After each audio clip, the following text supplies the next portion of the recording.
question at random from 1 to 20. Okay, so first, let us write per possible outcomes. Okay, so sample space. So number from 1 to 20, meaning susulat mo anak, isa-isa yan. 4, 5, 6, 7, 8, 9, 10, 11, 12, 13, 14, 15, 16, 17, 18, 19, 20. So after writing all the possible outcomes, our next step is to answer the following questions now. First, picking a prime number. So anak, when we say prime number, natural number greater than 1 has exactly two distinct positive divisor, 1 and itself. Or just simply, pag sinabi natin anak prime number, the only factor is 1 and itself. Pero greater than 1. Because 1 is not a prime number. Kasi bakit ma'am hindi prime number si 1? Ano bang factors ni 1? Ma'am, ano ba yung factors? Isip ka anak ng dalawang number na pag pinag-multiply mo, 1 ang lalabas. 1 and 1. 1 and 1, meaning ang divisor niya lang ay 1. Okay, ibig sabihin 1 lang. Eh, anong sabi dyan? Two distinct positive. Okay, divisor. So, meaning, the smallest prime number is 2. Ma'am, bakit prime number si 2? Isip kayo anak, ano yung number na pag pinag-multiply 2 ang lalabas? 1 times 2. Meron pa po ba? Wala na. So, therefore, 2 is a prime number.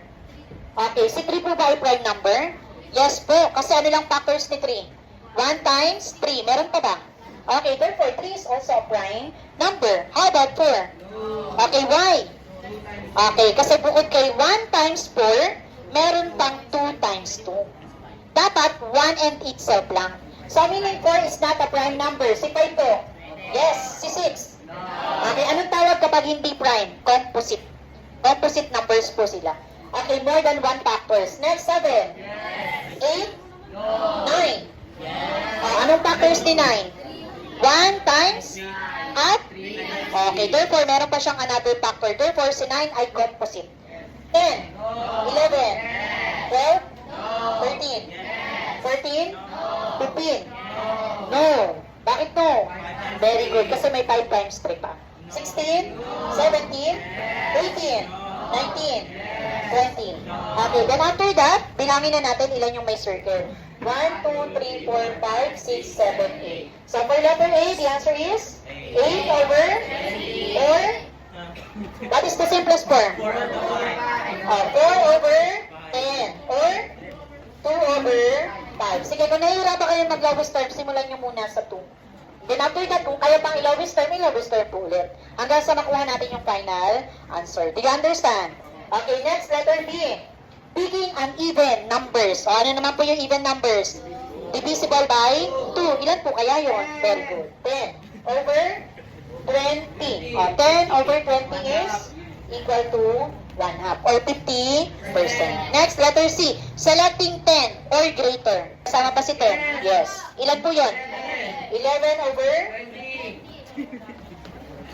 Do you think we can simplify? Okay, next. Letter D. Makairan, what is your answer? Selecting a multiples of 3. Stand up. Multiples of 3.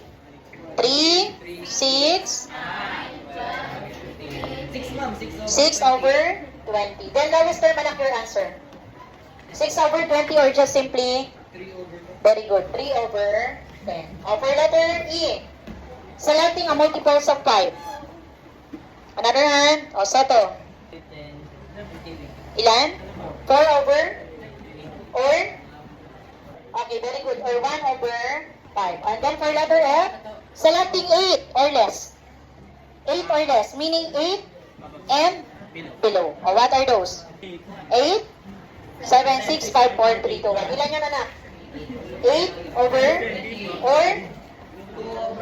Okay, 2 over 5. So,